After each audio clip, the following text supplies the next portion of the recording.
So we're going to review PSA first and then get into AS. So, it's interesting because, about 10 years ago, PSA abstracts were maybe only about this high. And now I have to go through so many more. So there's obviously a lot going on in the field. I only have a chance to highlight a couple things. I think an important concept is that we are really desperately trying hard to get to these psoriatic arthritis patients. And we know that before you get psoriatic arthritis, many of them have psoriasis. There are varying incidence, prevalence studies all over the country, all over the world, showing about a 10 to 40% of people with psoriasis, an average of 30% will get psoriatic arthritis. It is interesting what your referral pattern might be, at what point you might be getting these psoriatic arthritis patients, and how we can really get this earlier, since we know there's about a 10-year window when they get psoriasis before they get psoriatic arthritis. We are trying really hard to find these patients earlier. The CASPAR Criteria, many of you might be aware of, is a way to really originally classify for clinical trials. There's not as many people that are using it in practice, but it's important to know that we're trying to wrap our hands around patients with psoriatic arthritis. So this is just a chart to remind us that if you have inflammatory arthritis and you have greater than 3 points, these are the ways that we can build onto a classification of PSA. Even if you have, I just want to highlight, if you have a family history, you can even get a point to go towards the classification, so you don't necessarily have to have current psoriasis. So one of the things that I think have been sort of plaguing this field is that we've borrowed a lot from rheumatoid arthritis, so the DAS scores that we use in trials. So a lot has really happened in EULAR about composite measures. So what do I mean by that? So we know that PSA is a different disease than RA, but yet we're using all the same measurements. And so many people in the field are looking at how do you combine skin and joints and the enthesitis and the dactylitis and the axial involvement that could occur. And then in addition, what do we think of patient-reported outcomes? How do we get all that together into a composite measure? And does it need its own composite measure? So I think we're all well aware of the subgroups that occur in psoriatic arthritis, which makes it more difficult for the composite measure. I do want to just highlight one article that's been published in the Annals of Rheumatic Disease, which is something called a PSED questionnaire. It was vetted in over 13 countries in Europe, and basically it was combining a patient-derived and patient-reported outcomes specifically for psoriatic arthritis. This is a busy slide. I just bring it up because I think it's interesting that look at what the top 3 domains are in PSA.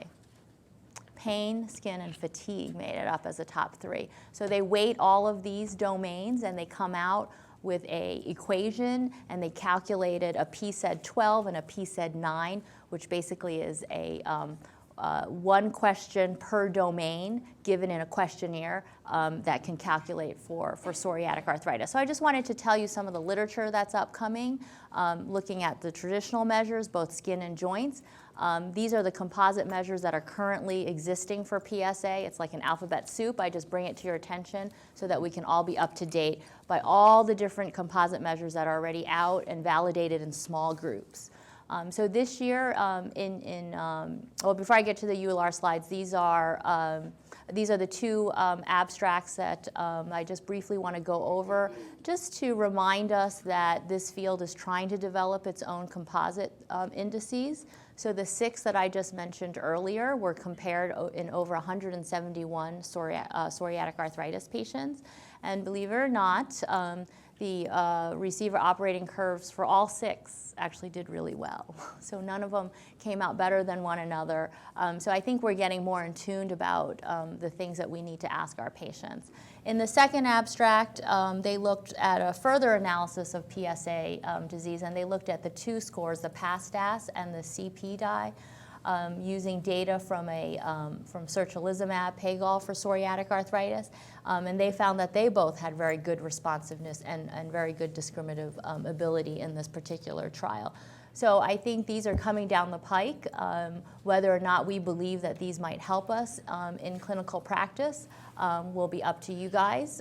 So the question I have for the team is whether or not you think that PSA deserves its own composite measures. Will these help you? Will these change the way you might think of looking at your patient as opposed to your RA patient? So I'll give you guys a few minutes to vote on this.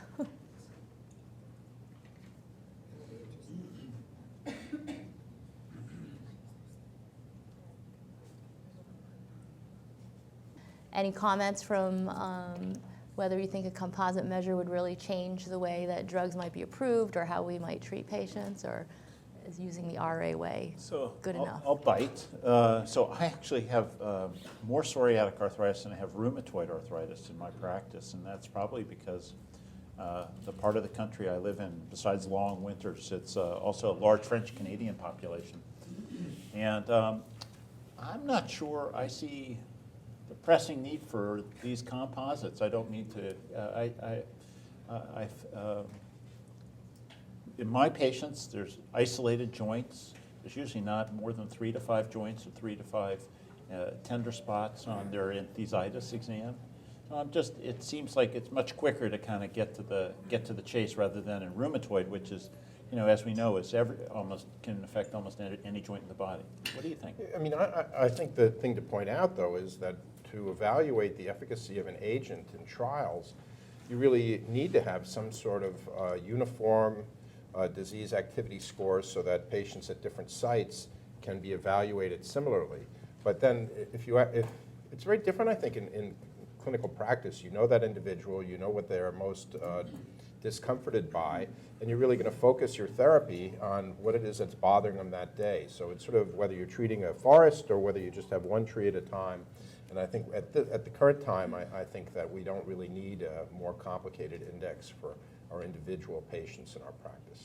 So I think my argument to that would be that these patients suffer both joint and skin.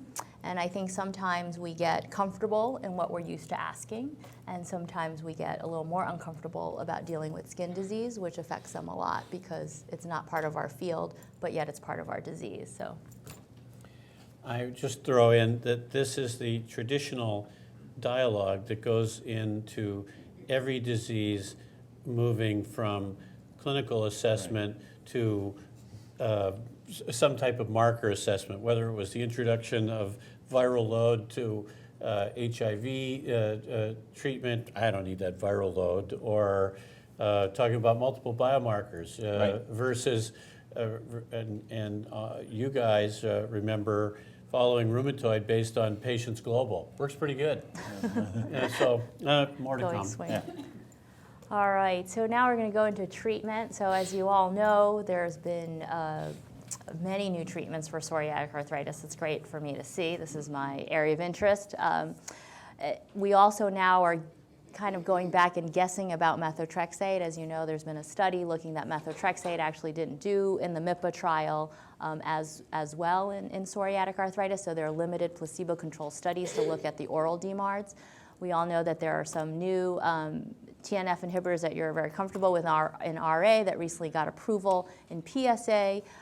We are also going into the derm space and getting ustekinumab approved for psoriatic arthritis now, so IL-12/23 inhibitor, and then we have an oral option with a PDE4 inhibitor, apremilast, that has also come to approval. So we can talk about these drugs in general, but obviously we don't have the time, so I decided to focus on apremilast. There's been a lot in EULAR, just to go over some of the oral options. I think the other ones with TNF we're pretty familiar with in our RA space and have been using it in the PSA world as well.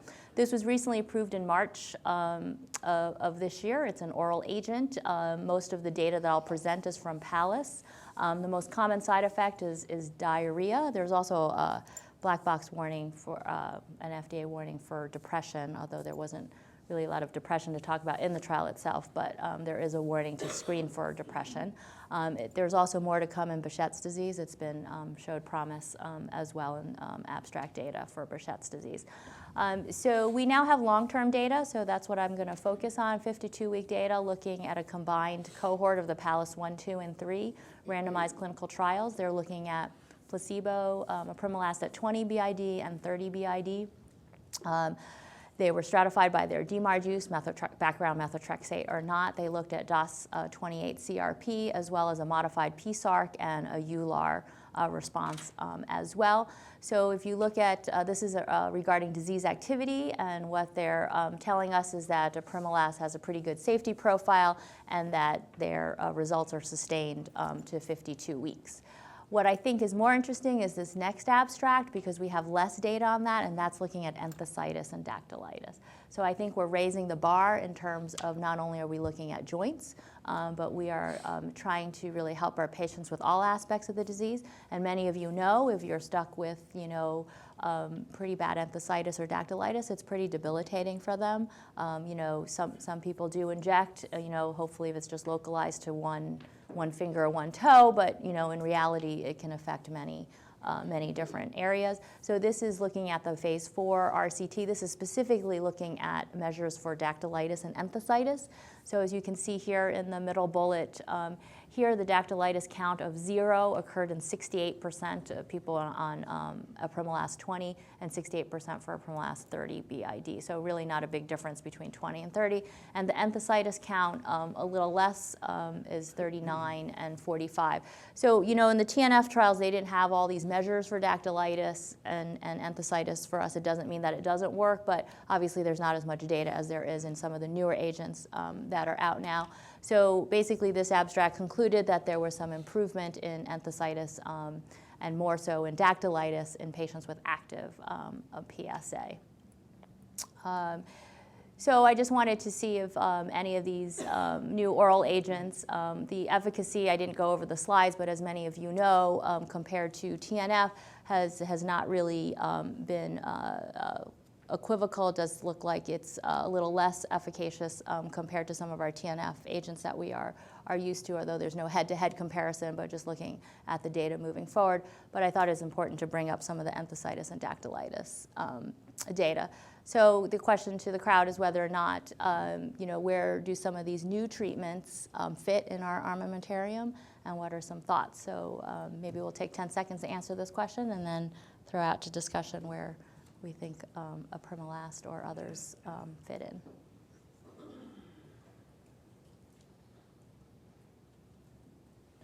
This adds a drug, aside from the cost issue, which is formidable with this drug, but there is a definite safety advantage of this drug over biologics, at least apparently at this juncture. It has nuisance side effects, but most of them don't cause drug withdrawal. So for patients with comorbidities, this might, I actually have not used it yet, but I'm kind of looking at the patient who's really not the ideal biologic candidate to give this a go. I was then wondering if this is sort of like the hydroxychloroquine of psoriatic arthritis. It looks like it's incredibly well tolerated. The only question is the price break. It doesn't seem that favorable. Yeah, we need another MOA. So patients that haven't had adequate response, even though they have severe disease, if TNF blockers don't work, I think it's reassuring that there are other things on the horizon. And the pathogenesis can be very different from rheumatoid arthritis. And so having new approaches and rethinking what's available and new targets, I think, is important. Elaine, where do you think you would use this? I think oral options are always nice to have. I do think if people have really severe skin joints, it's not going to be my first line approach, but to more milder disease. So my other charge is to look at AS. This is a slide that many of us are familiar with, and it's interesting that nowadays we don't really see a lot of severe AS to the trainees, and that we've been really lucky to have more and more science behind the pathogenesis. So this is a slide looking at, I showed you some criteria for earlier PSA treatment, and this is looking at criteria for earlier axial spondylitis classification. So this is pointing towards the ASAS criteria, and really looking at early, I decided to focus on really that early segment, early referral and diagnosis.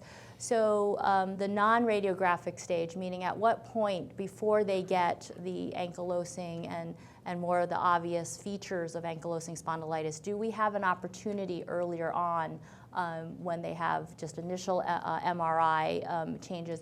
Could we be referring and treating at an earlier stage? So this is the ASAS classification criteria. So there's a lot of abstracts looking at this early referral recommendation that I want to go over. There are some really simplistic ones. So this abstract looked at 2 different screening strategies. This is called RS1, they called it. So basically, they just have these 3 criteria that you see here: HLA-B27 positive, inflammatory back pain, and sacroiliitis by imaging. So if you have one of these symptoms, they are telling us that this should be referred to the rheumatologist for further evaluation. Then they compared it with their second strategy, which is called the RS2. So here, they want you to pick 2 out of the 5 symptoms. So the 3 that I mentioned, but they also included a family history and a good response to full-dose NSAIDs. So what this abstract was trying to do was saying that there's really simple measures that we as a rheumatology committee should go out and teach primary care to refer to us sooner if they have 2 out of these 5 symptoms or they have 1 out of these 3 symptoms. And so what they concluded in this abstract is that when they were comparing RS1 to RS2, that there was actually not really any difference when they had the gold standard of a definite axial SPA criteria, and that the use of RS1 would be recommended to primary care. So you and I know how hard it is sometimes just to even define inflammatory back pain, I think. I mean, it's not always that easy. And so whether this would lead to over-referral or this would actually help us get to the patients we want to get to.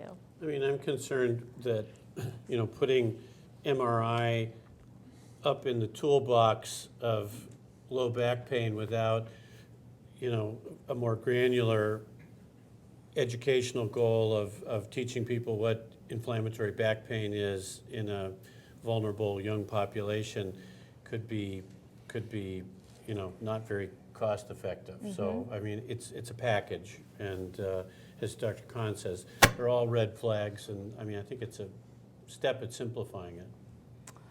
So just to go back, following the same theme, there's just a lot of abstracts looking at early referral. So this one looked at the SPACE cohort, which is spondyloarthropathy caught early, the SPACE cohort, looking at step 1 and step 2 approaches, looking at, so they looked at different symptoms, different red flag symptoms. They looked at, if you look under step 1, if you have greater than 2 of the following: psoriasis, alternating buttock pain, and improvement with exercise. If you have greater than these 2, you should refer. Or step 2, if you have greater than 1 of these features, HLA-B27.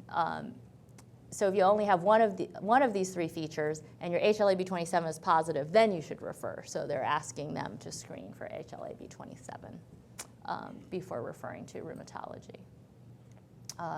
So in this particular abstract, we see that 74 patients were diagnosed with spondyloarthropathy by the ASAS criteria, and 61 out of that group were actually referred to rheumatology by this early process that they talk about. Their sensitivity and specificity reached 82 and 72%. So they would like to do this now in a bigger group. This was done in a small 192 patients, and they're advocating for this to have a more widespread presence in non-rheumatology crowd. So it seems that, despite all these years of looking at early referrals, we're still trying to find the best way. Seems like we're getting closer, but even these red flag symptoms have not been agreed upon on which are the ones should be priority. Wow, what a challenge. Our primary care doctors, who I think are pretty good, I mean, asking them to ask questions about inflammatory back pain, I just don't see that getting much traction. It's interesting to me. It's just so simple. It's just hard to imagine. It just is not something you do in 60 seconds in a young person with back pain. Sort that out. Well, they're too busy documenting all the other benchmarks, right? You know, I mean, they're Cholesterol. hitting all those other things, smoking, to Are get you a safe at home? colonoscopy. Are you wearing your da-da-da-da. seatbelt? Yeah, you know, I mean, let's. I feel like we're just killing them. Yeah. So it's interesting. My experience is I get more referrals for Ankylosing from ophthalmology than I get from Then from primary care. primary care. They're tuned in. Interesting. So the reason we're all talking about this is, does early diagnosis matter? Do we have to try that hard to get them early? Should we wait until they have changes and when they're ready to be put on a biologic agent is when we as rheumatologists would be able to see them? So just looking back at data, looking at more recent clinical trials that have been focused on this treatment in this non-radiographic space has been a really interesting story to follow. Some data indicate that there could be maybe a drug-free remission if patients are treated on the earlier end rather than after they've been ankylosed and having some of the more advanced features. There's been, and I have a slide looking at the uncoupling, the active inflammation versus the bony proliferation that are seen by MRI. At what point do we need to intervene in order to have the best sort of outcome? It's also been looked at early anti-inflammatory treatments with NSAIDs to prevent sort of the ankylosing pathway, and you know there are many studies that are ongoing right now. But whether very early treatment really affects the structural damage is being investigated right now, and really a hot debate and topic right now in this field. I would like Dr. Khan to comment again, but before so, this has just been a really helpful cartoon drawing for me to really understand the, so if you look at, this is a normal vertebrae, and then you look in ankylosing spondylitis, there's actually 3 different processes going on. So you have the, at the entheseal point, so you have inflammation that can occur, you have erosive changes that occur, and then you can have the syndesmophyte formation. And what's been really interesting in the pathogenesis is sort of this uncoupling. So inflammation, they don't occur all in sync, but they're actually uncoupled. And treatment at certain points can actually stop one area versus the other. And so I think this whole concept of treating early is to give us the opportunity to intervene at the best time. Well, I think the discovery of the IL-12/23 axis is really quite exciting, because here we're using a drug to block TNF, which is a very common factor in many forms of inflammation, and getting some benefits. But I have to say there are features of Ankylosing that are so different than rheumatoid arthritis and different than every other inflammatory disease. And what are syndesmophytes? And they are so peculiar, and this enthesopathies are really remarkable, but it's been recently reported, needs to be validated, that there are actually particular cells that are inflammatory that respond directly to IL-23 that are exactly at these sites of these entheses. And that, in fact, the first agent, DISCRIMINATIVE, was approved and actually appears to be able to have a very specific blockade of the involvement of those cells. And I have to say, the next phase will really be looking at whether or not this presumably more specific blockade may provide even more benefits, but then we have to figure out what the algorithm is and whether really there are different subsets of patients. But for me, it was really just very enlightening, because there are just such peculiar aspects of pathology. Now we find that there are particular molecular pathways that may explain it. Great, so I just wanted to end with gut inflammation and spondyloarthropathy. There's been a lot in the literature about this. So we know that chronic gut inflammation has been associated with more extensive bone marrow at the SI joint. We know that it could lead to a higher progression of AS and a higher development of Crohn's disease. So would we think gut inflammation would be important sort of risk stratification for spondyloarthropathy or not? The other interesting fact is that over half of the patients with spondyloarthropathy don't necessarily present with these active GI symptoms that are going to be obvious for us to look at. So we're looking at microscopic sort of gut inflammation. So I decided to look at a couple of these abstracts that were focusing on microscopic gut inflammation in SPA. This seems like a big topic, and whether or not it could be used as a prognostic factor for initiation of anti-TNF therapy in daily practice. So this is looking at the GIANT cohort. This is a prospective observational registry of new spondyloarthropathy patients. They were able to get 63 patients to undergo ileocolonoscopy at baseline. And then they would follow them for 18 months. None of them were on any anti-TNF to begin with. Then they followed them, and they saw that about 40% or so of the patients were started on an anti-TNF. And they looked at those 40 patients to say, you know, why were they started on anti-TNF? Was there any association with their gut inflammation? So it looks like there was a doubling. It looks like those that started on anti-TNF, about 56% had gut inflammation, and that was statistically significant. So their conclusion was that spondyloarthropathy patients with microscopic gut inflammation, elevated CRP, as well as an elevated ASDAS at baseline, these were predictors that were more likely where they would get more aggressive disease within 18 months. So this is very early spondyloarthropathy patients. So there's a lot of abstracts that you can review on gut inflammation, but I thought it's important to kind of raise that topic and to ask the audience, so given all this data that's emerging, whether or not we should be, as a profession, asking more or doing more about gut inflammation or potential of having gut inflammation in spondyloarthropathy. So I'll stop here and give you guys 10 seconds to think about that and answer. You know, I've been following this gut question here, and most of the good work has been done by these groups. And I have not created an algorithm in my head, and I just have so many questions. So, I mean, most of these, the vast majority of these people that have gut inflammation, they do not have histologic IBD. We don't really know that they are genetically background distinct. There's small numbers of people, but whether they are different. I also don't know whether having gut inflammation plus early AS would influence my treatment at all. I've been thinking about mostly in gut inflammation in people who are just not doing great and wondering whether this is a cofactor, but TNFs are our mainstay of dealing with this. I mean, I suppose I would be perhaps gravitating away from etanercept more to other TNFs. I don't know, you guys have a... So I've been trying to wrestle with this myself. I'm actually, many times, my AS patients already have a prior diagnosis, which makes it easier. But one thing I've been wondering about is what's chicken and what's egg. HLA-B27 is clearly associated with inflammatory bowel disease.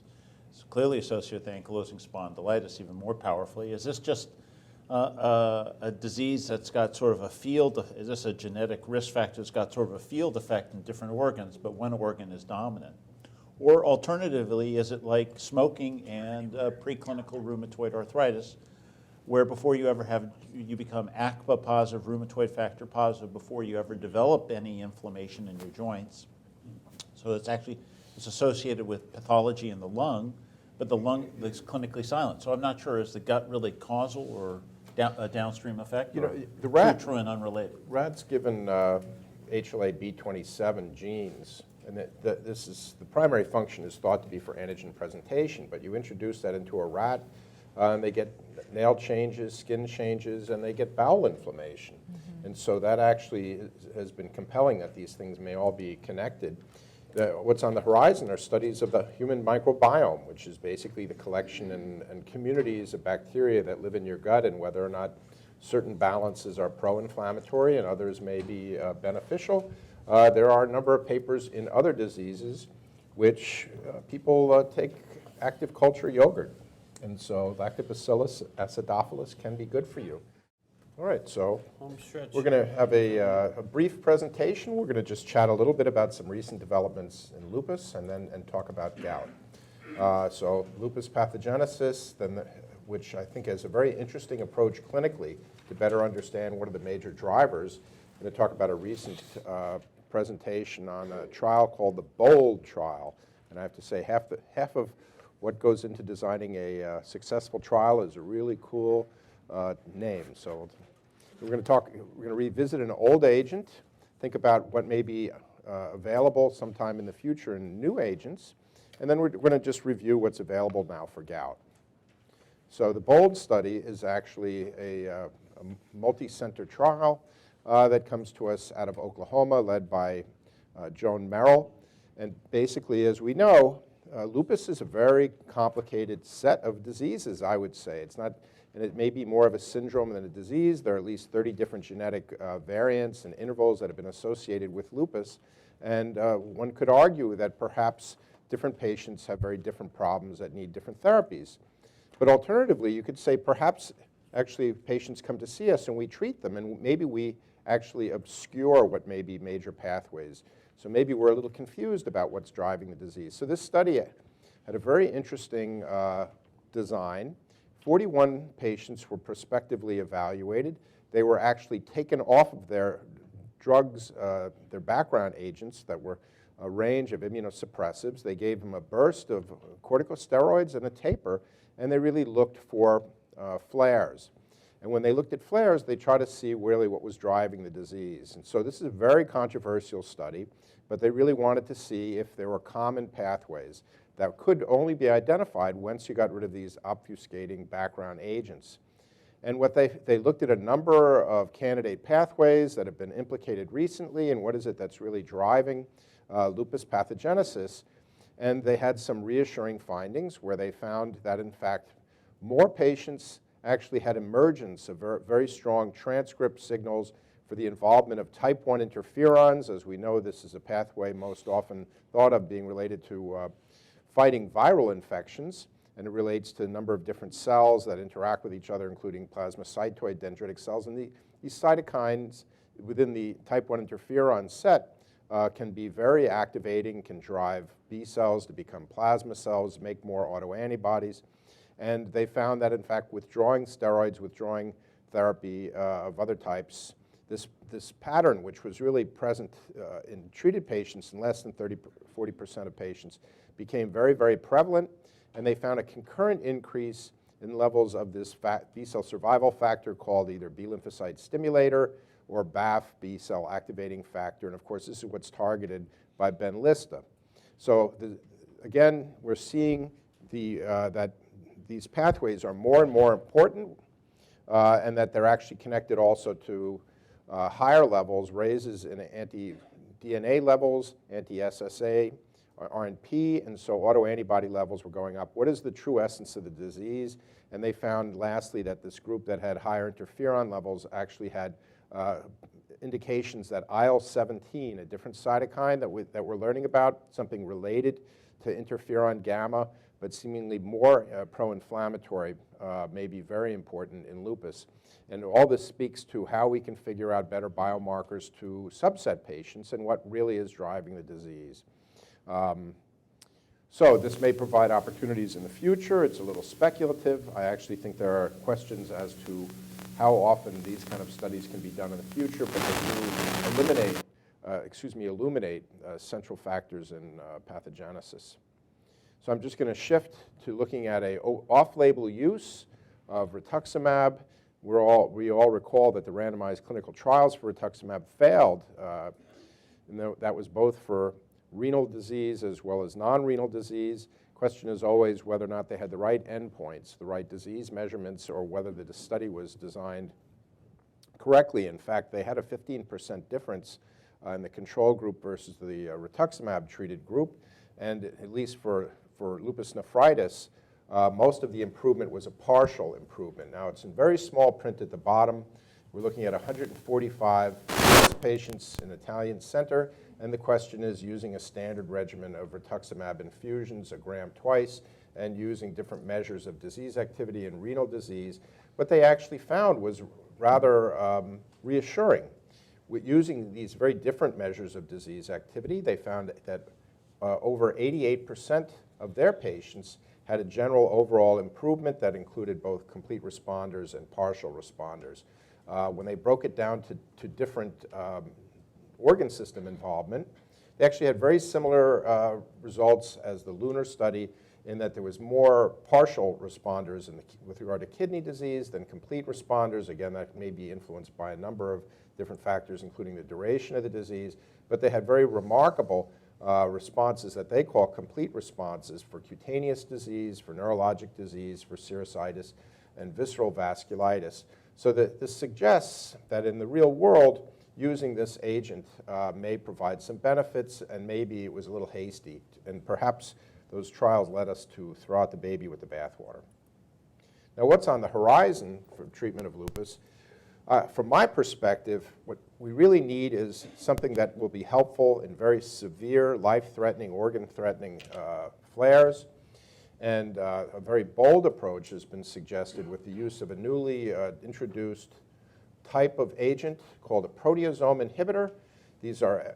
There are two agents now that are approved for the treatment of myeloma. Myeloma is related to a sort of out-of-control neoplastic plasma cells, making lots and lots of antibodies, displacing other bone marrow cells. Lupus has some features that are similar, and people invoke the concept that autoantibody production may be major, and production of immune complexes may be very severe. So bortezomib, which is the first of these agents that are approved, I should explain a proteasome is sort of like a garbage disposal. So any cell making any kind of protein, some of the proteins they make are folded correctly and everything works great, but every now and then you get some rejects and you need to be able to get rid of them and recycle the amino acids so that the machine that is the cell will be able to function very efficiently. Plasma cells, which are the antibody-producing factories of the body, make lots and lots of antibodies, but some of them are defective. If you're really hyper-driving them, as seen in myeloma or in lupus, there's more defective properties, and if your garbage disposal doesn't work very well, it can actually kill the plasma cell. So the proteasome inhibitor actually clogs up your garbage disposal, and that will result in death of the B cell and death of the plasma cell. So there was a very early trial. It looked at 12 active lupus patients. It was a prospective multi-center trial that was done in Europe. They used a standard dose that's used in multiple myeloma. And what did they find? They found that, in fact, proteasome inhibition lowered serum antibody levels and, in fact, were preferential drops in the levels of the lupus-associated autoantibodies. So that's reassuring because you just don't want all of your immunoglobulins to go away. You might be very immunosuppressed, and this showed a selective depletion. If you look in the circulation of plasma cells, they actually were reduced significantly by the use of this bortezomib in these 12 lupus patients. And you could stop that agent, and they came back, so there was no irreparable harm. So patients' clinical activity, this is really a limited study with a limited duration. It appeared clinical activity improved, and in fact, the safety profile was attractive. This was actually the first agent in a whole series and is associated with peripheral neuropathy, which is really makes it less attractive, but later agents in this class, carfilzomib particularly, which has been approved as a second line of therapy for multiple myeloma, may be more attractive. So this is something we're going to learn more about in the future, and really going after the B cell component of the disease. So these are very speculative presentations, talking more about what drives the disease, but new therapy potentially on the horizon. And the question is, will keeping this in mind potentially help you adapt your treatments in the future? And we vote. And it's okay to say not at all. It's all right. I mean, okay. Well, the proteasomal inhibitors are interesting. They've been used anecdotally with some success in other autoantibody producing or antibody producing states such as IgG4. They also have been anecdotally unsuccessful there. Theoretically, only the cells that are out of control and making high amounts of protein should be affected. Yeah, so the early findings suggest there can be some relative selectivity, and again, how to use this, in what context, what kind of patients. But I would really suggest that we really have an unmet need for people that are really spiraling out of control. We need to do something. And we have to even consider these agents, understand something about their relative safety and whether or not the effects are reversible. So I was curious, Greg, in the BOLD trial, they showed a significant effect that this interferon signature and this IL-17A gene signature But I thought anti-interferon therapy has been tried in active lupus. Yeah, so I'm trying to I always try to understand what's a biomarker and what's really an important clinical advance in terms of therapy. And as you said earlier, it's chicken or egg. Is this a major pathway driving the disease, or is it just a signature that we see that's the effect of the disease? And I think, if anything, it says that there's still much to be learned about the interferon signature. The two agents that were in early development didn't really show a lot of benefits. But how do we know if they actually had the right binding specificity or the right pharmacokinetics? Shouldn't move too quickly along. But again, lupus is very, very vexing. And the underlying theme, truthfully, is that many aspects of lupus pathogenesis can be quenched with higher and higher doses of corticosteroids. But you're going to pay the piper later, and there's increasing evidence to suggest that reducing flares does not change the cumulative organ damage. So we're sort of putting a salve on the problem, and we're not really changing it. So it may be that the patients are different and they're different subsets and figure out who will respond to what agent, or maybe we're just actually even ruining the clinical responses by putting weak agents on top that sort of distort the disease. Right. Maybe it's a bomb. It's a bomb. It is the bomb. All right. All right, so we're going to shift gears to gout. Gout, which is just a horrendous disease and actually increasingly common, in part because people are living longer and because of things that like renal failure that brings out this disease. And I just wanted to state the obvious background, which of course is that we have therapies that we've used for many years, but it actually turns out that even such mainstays as allopurinol will in many cases not be able to affect reductions that are required in serum uric acid levels.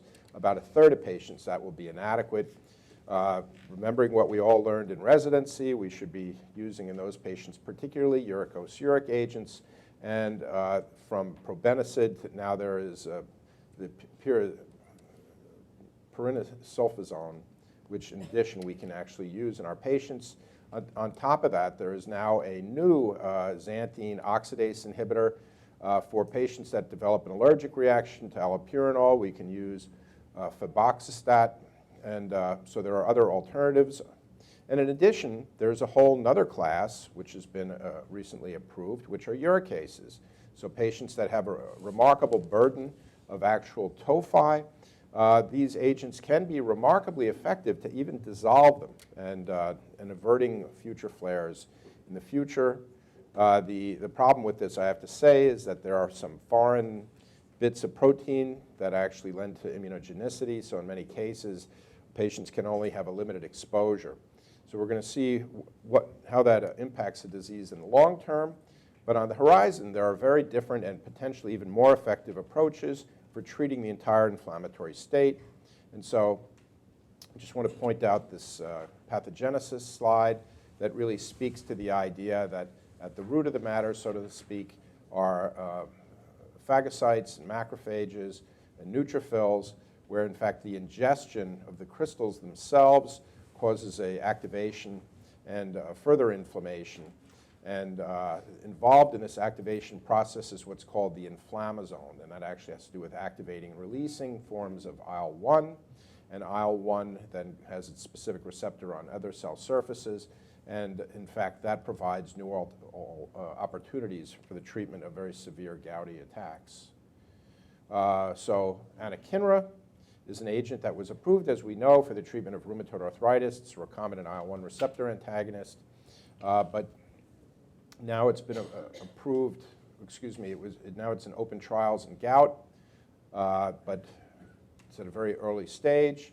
There may be more effective ways of treating IL-1 based conditions. There's an IL-1 trap agent, which is a soluble decoy receptor, and it inhibits both forms, the alpha and the beta form of IL-1.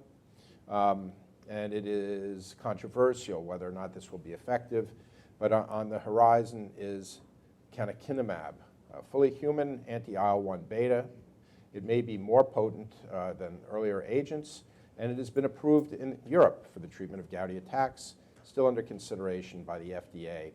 And I have to say that in addition to IL-1, agents that target IL-6 and TNF-alpha are being examined. And you should never underestimate how miserable a patient with a gouty attack is. And I think we just think of it as such an ancient disease, but maybe now we should consider what the pathways are, and we may have better ways of treating it. Okay, so thinking about gout, re-examining it in terms of pathways and new opportunities. Is it possible that what we just discussed could influence your treatment paradigms in the future?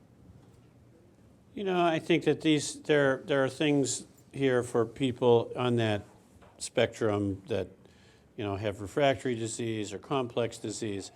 But, you know, we're largely rheumatologists here, and I always tell the medicine residents that gout is an eminently treatable disease. It just happens to be treated so poorly the vast majority of times. We have great guidelines. If we adhere to them, you know, 95% of people are controlled, and, you know, I think there's still a lot of need for that type of education. Are there thoughts on those abstracts around colchicine? Well, colchicine is inherently a mainstay of therapy. And of course, we don't start these agents when people have flares, so that was just sort of implicit in the presentations that I was giving.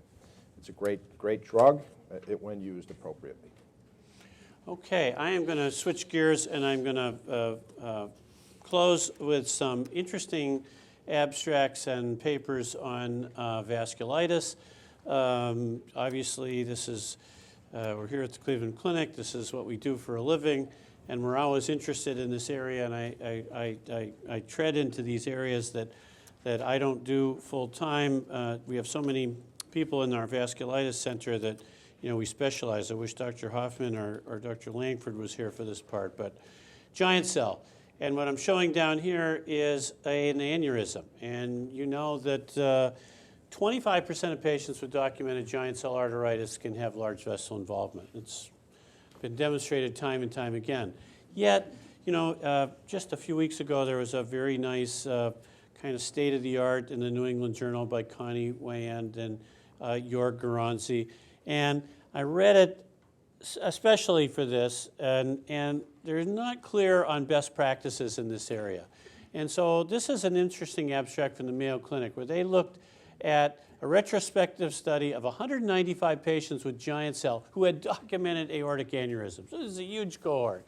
And they said, you know, do these things grow? Does it make a difference? Are there catastrophic consequences? And so this is found by, you know, who knows why they were found? You know, are they screening every single person, or is it just, you know, which physician sees it? So all of that stuff goes into this, but it's a large group of people. As expected, the vast majority of these are ascending aortic aneurysms, and that's something that's been well known. The rest are an admixture. What was interesting is that they had a cohort of these people that had serial imaging, whether this was MRI or CT. Most of them were done by CTA. And there was a growth rate, you know, 4.7 millimeters over 3 years, average about 1.6 millimeters. You know, these things are increasing. And they looked at the consequences, and in this cohort there were 14 dissections, mixed types, and 1 frank rupture. Most of these people had pain and syncope at that time, but you know, what was interesting was that the maximum dilation, the mean of this was 54, so 5 centimeters. And most of these people were still on some kind of therapy, you know, and they used a lot of beta blockers. They're obviously thinking about this. So there was an 8% incidence of aortic complications over just a few years. And there was obviously a significant mortality in this group, which I didn't show you. I can't remember exactly, but it was formidable. And their comment was that dissection may occur at lower maximum dilatations than the athro group that we're thinking of. So, you know, I'm thinking in my own practice, and, you know, do I routinely screen for this? Do I not routinely screen for this? Should we be doing CTAs? And if I knew that there was an aneurysm, would I be doing anything different? You know, you're going to tell somebody at 5 centimeters to go have this thing tacked down. So I don't know, anybody, any thoughts here in the? I think these just make me tense whenever I see these patients. The other component is That's the that best practice here. the other, well, I You mean, need it stress- makes you want stress reduction. because what they don't tell you is that what percentage of those patients were well controlled by all markers of their giant cell arteritis. And my experience is that I've had some of these patients evolve while their CRP and their SED rates are flat normal. They have no symptoms. And I have to accept the data and start imaging every year and get the vascular surgeons involved when I see one. I think it is unequivocal that we do not cure this disease with anything in our armamentarium, and anecdotally, probably not even with IL-6 blockade. We control it very well, but there are so many examples of these people when they dissect, or if they come to post for this and that, they still have vasculitis. Right. And so, all right, so would this data affect the way you approach a giant cell patient? And let's respond. So making a lot of people think here, and so that's good. All right, so imaging, diagnosis. And for this one, I'm glad that Gary's not here because he would disagree with me. So, you know, giant cell arteritis can generally be diagnosed clinically. Yet we still do a lot of temporal artery biopsies. I don't know how many people do them, but they're frequently done, and it's a big deal thing, and they're costly and they're morbid, et cetera.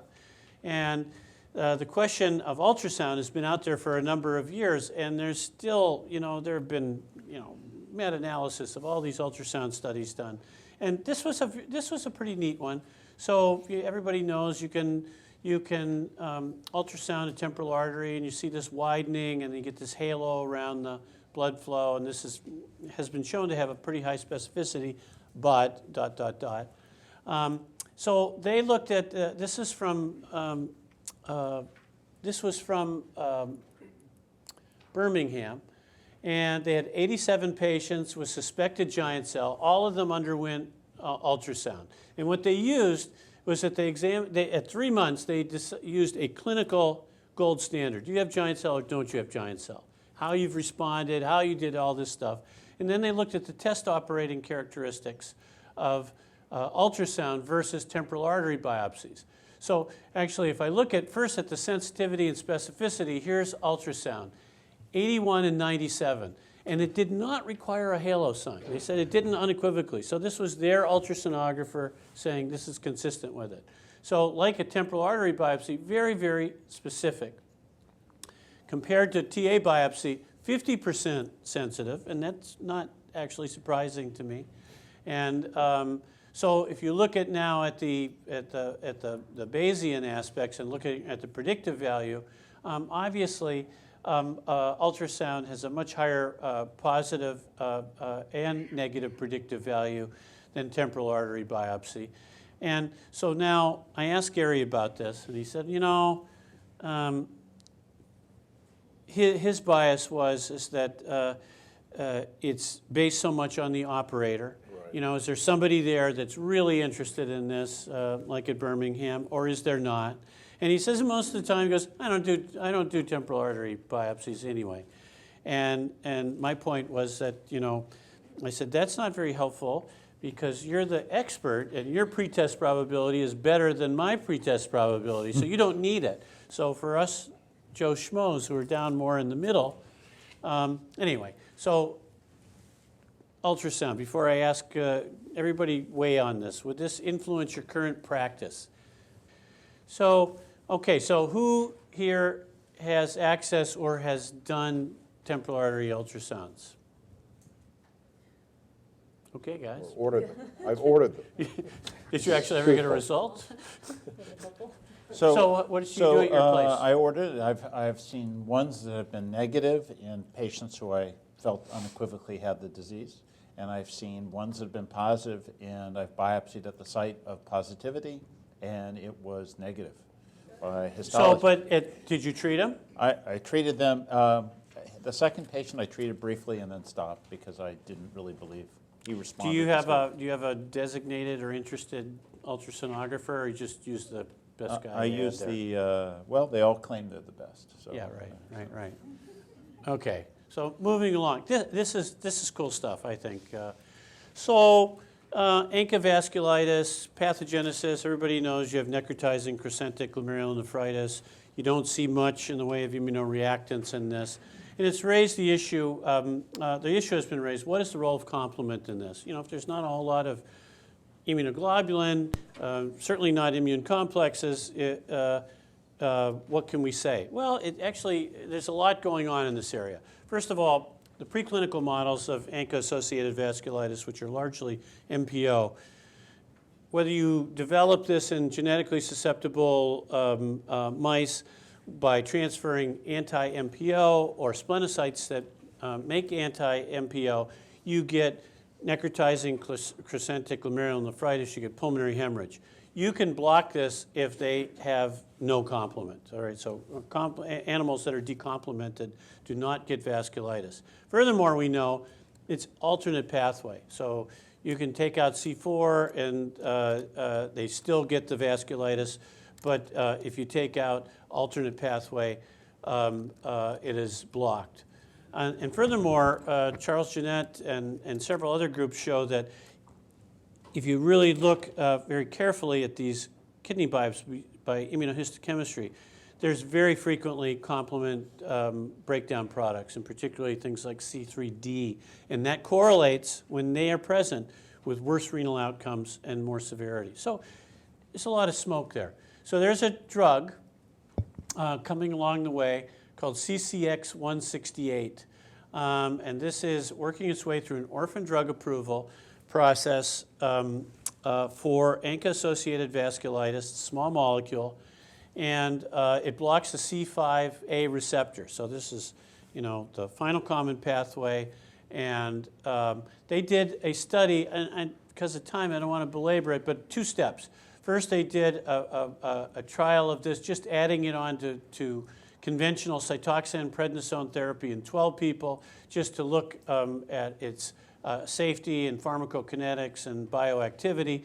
And then in step 2, they actually did a study where they treated, this is all induction therapy, first 3 months, a group with Cytoxan, but no prednisone, and just used this as the prednisone substitute, and compared it to a group of people that got Cytoxan and prednisone.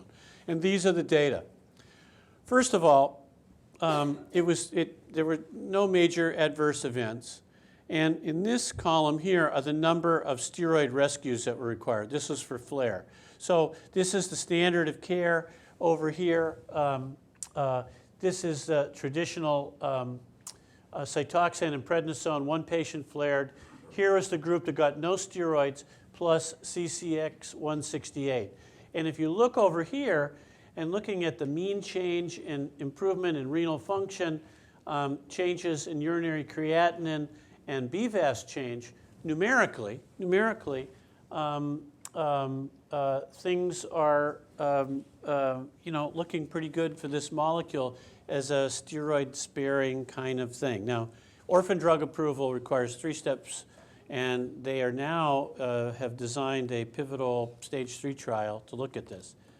I just thought, it's kind of out of the box thinking on this. Any thoughts? You're a complement guy there, William. I think if it's, you can imagine it working very proximal to the disease process, blocking the whatever the antibodies are recruiting to the site of damage. So I actually think it's very interesting, intriguing, and of course getting away from the very high doses of steroids we usually trot out when somebody's got active disease. There's some interesting ex vivo stuff it's actually quite old. That if you take PMNs from normal people and you expose them to ANCA, either MPO or PR3, in the presence of normal human serum, you'll activate complement, and you activate alternative pathway complement. And then those complement products further prime these cells, and that may be doing a lot more than we had thought. All right, so the final part here, and this really requires a lot of hand waving. So this is the RAVE trial, and now we do have a single approved drug for the treatment of vasculitis, and that is rituximab. And everybody knows the data on this, but what we all don't know is what do we do after rituximab? It's a great drug, works pretty good. So you have a patient with ANCA-associated vasculitis, you give them rituximab 3 months later, they're feeling pretty good, looking pretty good. What do? Do we observe and monitor? Do we give them rituximab again? And if we give it again, do we give it at some defined point, or do we just wait till something happens and try to give it so-called PRN? Or do we follow that with an antimetabolite, azathioprine being the most likely drug? And there are data out there for all of these. And even in a big center like this, we have people that are on all of these pathways. So what have we learned in this iterative process about moving forward? Well, one is biomarkers, and I'm so glad I have Gregg here to comment on this. So this is the DAS of Leeds study. So they do. Person, he's not a score. Yeah, he's not the score. So they do high sensitivity flow cytometry, and just to remind you, when you get flow cytometry, you get the regular study, and it has a lower level of sensitivity of looking at about a marker that could be detected at the level of about 50 cells per cubic millimeter.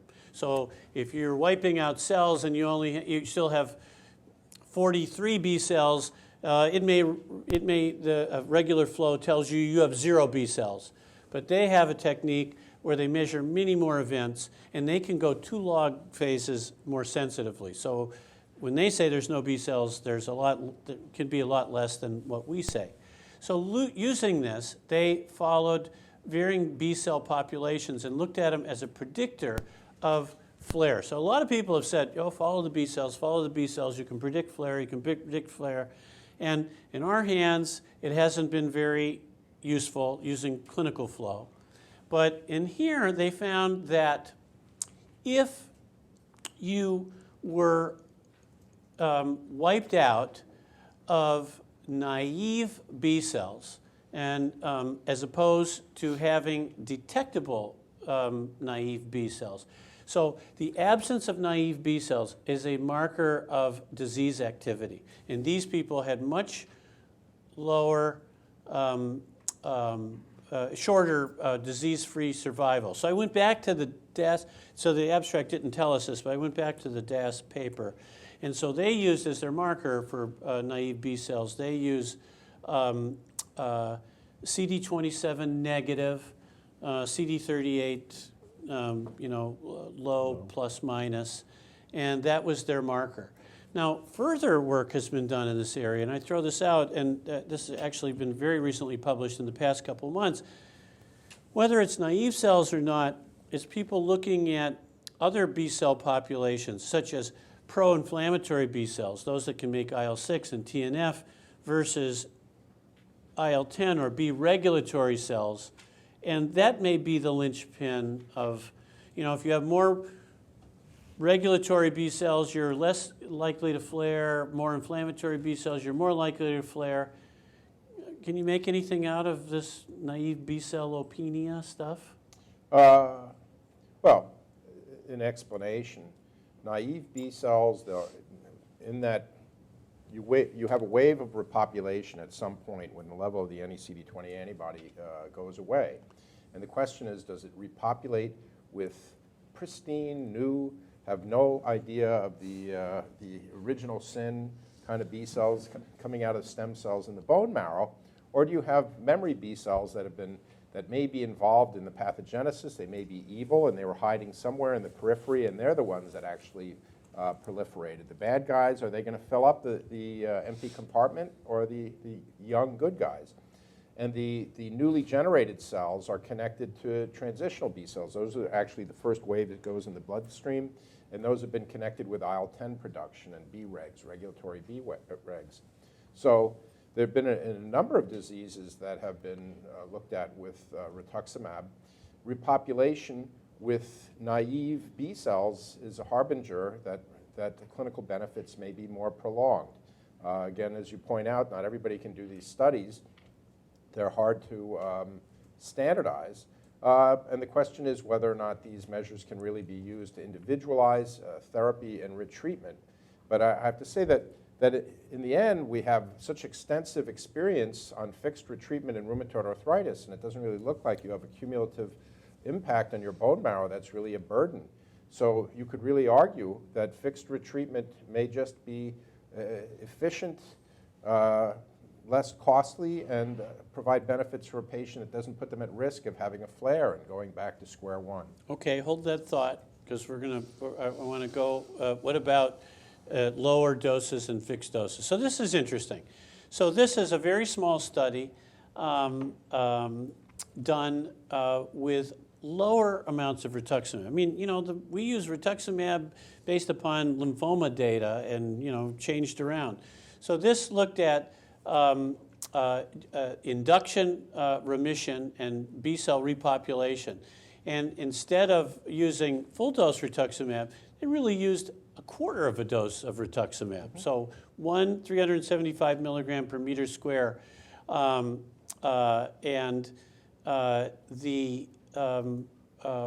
time to complete remission was very brisk, 38 days. Everybody went into complete remission. B-cell repopulated at about 9.2 months, and the relapse was 27 months. Now, devil's in the details here, but I throw this out more for, like, do we know? Do we? Actually, don't respond to that. Don't respond to that, because I got one more abstract to show you. So I'm teasing you with induction with a low dose. This, there are two other studies that tell us more about continuing to give this. So this is John Niles, and this is called continuous B-cell depletion. And what they did was they did regular induction therapy, gram and a gram, and then every 4 months they gave 1,000. So this is not RA dosing. I mean, although there are data in RA that clearly suggest this, but this is using 1,000, and they pounded these people. With this regimen, the vast majority never showed any detectable B cells at any point, and these people were followed out for years. A typical admixture. And these are ANCA titers, and not that we're interested in them, but you know, there are variable effects, but there is a downward trend. The interesting data are here. The median remission with this regimen was about 2 years before any evidence of flare came about. The relapses were noted in 35, and these were mild relapses. Okay, so we have a way of codifying this, but most of them were just treated with little steroids and came back on. Only 5% of these people had a major or life-threatening or significant target organ involvement. And there was no difference whether they used this regimen from the get-go or whether these people had had therapy before and then came in later to get rituximab. So it was pretty interesting. And if you looked at relapse-free survival, major and minor, this is pretty effective therapy. I mean, 5% major flare over this period is really good. And survival in the general population of this group, looking out here is 7 years. These people are doing remarkably well. This is survival over here. So I add this to what the French have been doing, and I think the last time we got together I showed the Guillen data. So there's a French study now called the maintenance study, where they are using a gram up front, and then every 5.5 months you get 500 milligrams. And this is going out. So now we've got data using package insert says 375 per meter square for 4 weeks, weekly for 4 weeks, and then you're on your own. Doesn't tell you what to do, how to practice medicine. We know that by 18 months from the RAVE trial, 62% of people had flared on rituximab. We know that with continuous B-cell depletion, only 5% have major flares, 20% have minor flares at 2 years, and this has been shown to be pretty well tolerated. And now we have, and that's using a smaller dose, a gram every 4 months. And then we have other people studying 500 milligrams. So what is the right dose? Could you just comment on safety, though? Their safety profile was extraordinary because, I mean, first of all, nobody died in the study. And I don't have the granular details, but it was pretty impressive. Because I think for the design of the RAVE study, which was really done by investigators, not by the company, they had thought that they would see a difference in safety and infections, but the initial paper was just on 6 months. No. But now you're looking further out, and it's looking good. It's looking good, but I mean, we treat these people like we treat anyone else, and we just reported and saw a case of pneumocystis in a rituximab treated AAV patient just a few weeks ago that was getting it for maintenance. 3 weeks after rituximab, came in with whited out lungs. The initial impression was that this was a flare of the underlying disease because our guys are meticulous and obsessive compulsive. The patient was immediately bronched and found to have PJV. So does You can't occur. just use this without having some experience and vigilance. But Yeah. I would just make a comment that this highlights the reality that rituximab was developed, and there's been very little examination of optimal regimens. The initial approved regimen for non-Hodgkin's lymphoma was the 375 milligrams per meter squared once a week times 4, and it's completely irrational. There's no reason that every week infusions are relevant. They actually were generalizing their experience with using antimetabolites, chemotherapy that would actually then kill the tumor back as it would start to cycle after a week, and that has absolutely nothing to do with anti-CD20 therapy. And diseases that have a malignant B cell and how you should treat that and what that requires, as opposed to a disease with rheumatoid arthritis where you both have inflammation and sanctuaries, big ectopic lymphoid tissue where there's a lot of inflammation, where in fact it is less efficient, the anti-CD20, to kill those B cells, and then how that compares to the polyangiitis syndromes in which there probably are not these big sanctuaries and inflammatory sites. And so it may be easier to kill B cells. And we have much to learn. And the question is the safety of these agents over time. And I think the RA experience is somewhat reassuring. And it's great to actually have something different and something that's seemingly benign to treat these patients, because I think we'll treat them earlier and then have better long-term outcomes as a result. All right, so I've given you absolutely no definitive data on this whatsoever. So now you must respond of whether this data, so this is actually a test of face validity of whether we're doing here. So please respond. Has any of this data influenced the way that you may change your practice in approaching ANCA-associated disease?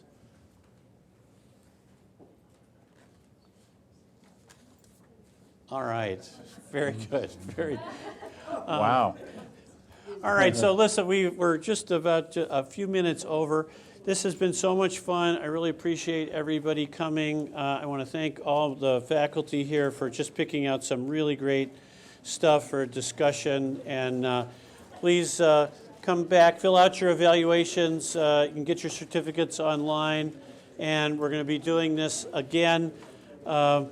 I think in Scottsdale for after EULAR. So, Correct. or ACR. ACR. All right, thank you very much.